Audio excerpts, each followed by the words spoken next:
జై శ్రీమన్నారాయణ. ఈరోజు మనం ధర్మపదం గ్రంథములోని చాప్టర్ 5 విభాగము 242 ధర్మము దాని స్వరూపము ఎట్లాంటిది, ఎందుకు ధర్మరాజుకు తన వారిని అలా నరకంలో హీనంగా చూపించారు అని అడిగాడు.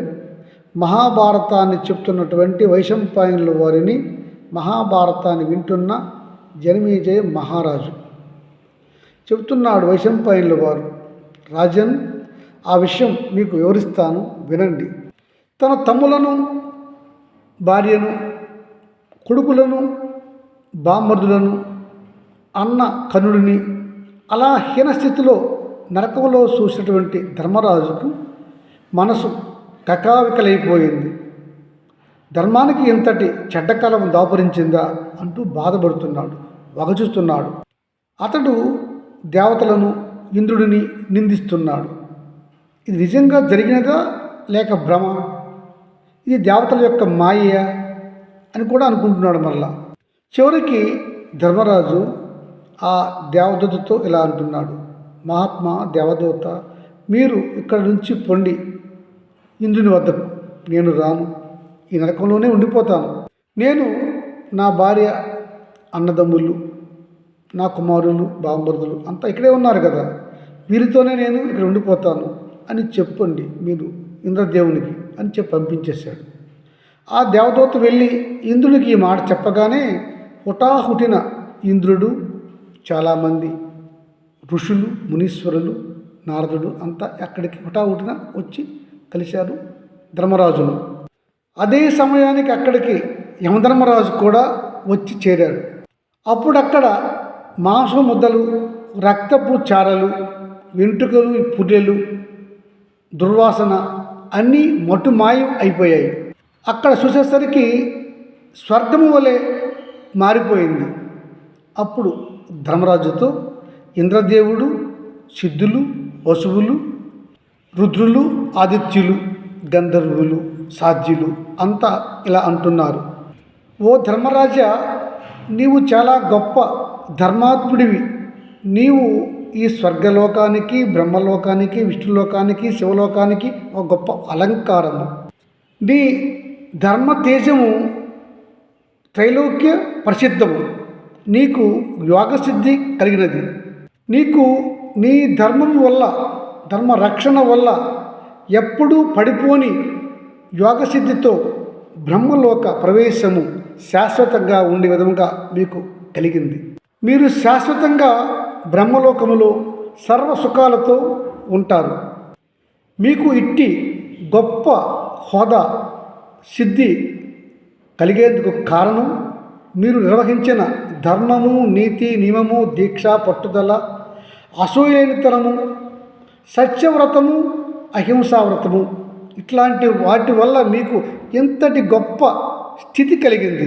ఇప్పుడు మీకు గరిమ, లగిమ, ప్రాప్తి, ప్రాకామ్యము, ఈశత్వము, వశత్వము అనే సప్త సిద్ధులు మీకు వచ్చేసాయి. మీకు అవన్నీ అలవడ్డాయి. వీటితో పాటుకు 8వ సిద్ధి కూడా మీకు లభించింది. కనుక మీకు నేడు అష్టసిద్ధులు లభించాయి. మహాత్మా, నీవు నేడు ముముక్షువి. నీవు ఈ స్వర్గలోకములో కానీ, బ్రహ్మలోకములో కానీ శాశ్వతంగా ఉండగలవు. కానీ మహాత్మా, నీకు అంతకంటే ఎక్కువ పుణ్యఫలము చేరి ఉన్నది. గనుక నీవు ఈ స్వర్గలోకములో కానీ, బ్రహ్మలోకములో కానీ ఉండక నీవు పరమాత్మలో ఐక్యము చెందే స్థితి నీకు వచ్చినది. అంటే ఇంకా మీకు జనన మరణ చక్రములో పరిభ్రమించే స్థితి దాటిపోయింది. ఏ స్థితిలో అయితే మానవుడు తన సిద్ధి ద్వారా చేరుకోగలుగుతాడో అది ఏ మోక్షం. అట్టి మోక్షము మీకు అర్హత వచ్చినది. మీరు ఆ పరమాత్మలో ఐక్యము కానున్నారు. ధర్మరాజా, మీరు ఆ స్థాయిని పొందిన తర్వాత ఇంకా ఆ పైన పొందదగిన స్థాయి ఏమీ ఉండదు. అంతటి గొప్ప స్థానాన్ని మీరు పొందగలిగారు మీ యొక్క ధర్మ జీవనంతో. ధర్మరాజ, కోపము వీడుము. రాజు అనేవాడు నరక ద్వారా ప్రవేశము చూడాలి. నీవు రాజువి, అందుకే నీకు నరక ద్వారా ప్రవేశము చేయించాం. ఇది వేద నిర్ణయం. ధర్మరాజ, పాపము పుణ్యము రెండు కూడా జంటగానే ఉంటాయి. పుణ్యము చేత స్వర్గము, పాపము చేత నరకము ప్రాప్తిస్తూ ఉంటాయి.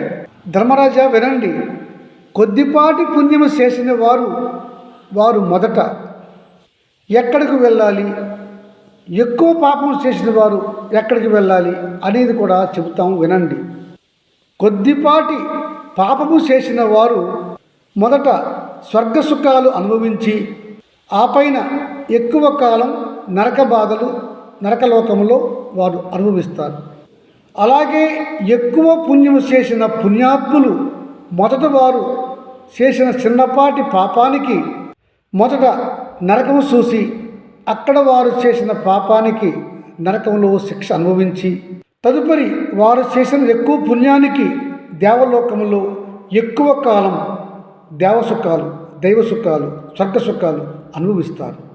అప్పుడు చెప్తున్నాడు ఇంద్రుడు, ధర్మరాజ, నీవు శాశ్వత పరమపదానికి వెళ్తున్నావు, అంతటి పుణ్యం చేశావు గనుకనే నీకు మొదట నరక ద్వారం చూపించాను. ఓ విమల చరిత ధర్మరాజ, నీవు ఇంతకాలము ఇన్ని క్షణాలు నరకంలో ఉన్నావు కనుక అది చాలు. ఇక మనము స్వర్గానికి పోదాం రమ్ము. ఇప్పటికే మీ సోదరులు, భార్య, అన్న కర్ణుడు, మీ కుమారులు అంతా స్వర్గములో తగు రీతిలో ఉచిత హోదాలలో ఉన్నారు. ధర్మరాజ, నీవు మాందాత, నలుడు, హరిశ్చంద్రుడు, దిలీపుడు, భరతుడు వంటి మహానుభావులు పొందిన శాశ్వత పరమపదాన్ని పొందావు. ధర్మరాజు తన పుత్రుడైనటువంటి వాళ్ళని చూశాడు. ఆ పైన యమధర్మరాజు వచ్చాడు. అతడు ధర్మరాజు చూసి, కుమార, నీవు ఎంతటి ధర్మమూర్తివో ఆనాడు నేను నిన్ను ద్వైతవనంలోనే చూశాను, పరీక్షించాను, చాలా తృప్తి పొందాను. తదుపరి నీవు మేరు పర్వతం దాటి వస్తూ ఆ కుక్కతో ఉన్నప్పుడు కూడా నిన్ను, నీ ధర్మాన్ని చూశాను. ఆ కుక్క రూపము నేనే కదా. ఇక్కడ మూడవసారి ఈ నరక ద్వారం వద్ద నీవు నీ భార్య, కుమారులు, తమ్ముళ్ళ గురించి పడుతున్న తపన చూశాను. నీ ధర్మనిష్టకు మెచ్చుకున్నాను. ఇవన్నీ నేను నీకు పెట్టిన పరీక్షలే, ధర్మదేవత పెట్టిన పరీక్షలుగా నీవు తెలుసుకొను. ఇవన్నీ కూడా నేను సొంతంగా చేయలేదు. పైనుంచి పరమాత్మ ఆదేశం ప్రకారమే నేను ఇవన్నీ నీకు పరీక్షలు పెట్టాను. నీలో దమశమ, సత్యం, ధర్మంపై నమ్మకము, నాపైన గౌరవము నీకు ఇంకనూ అలాగునే ఉన్నాయి. నీలో ఉన్న ప్రగాఢమైన ధర్మ నిరతి, దైవ భక్తి ఇప్పటికి కూడా చెక్కు చెదరలేదు. అందుకే నీకు పరమాత్మలో ఐక్యమయ్యే అంతటి గొప్ప పరమపద ప్రాప్తి లభించింది.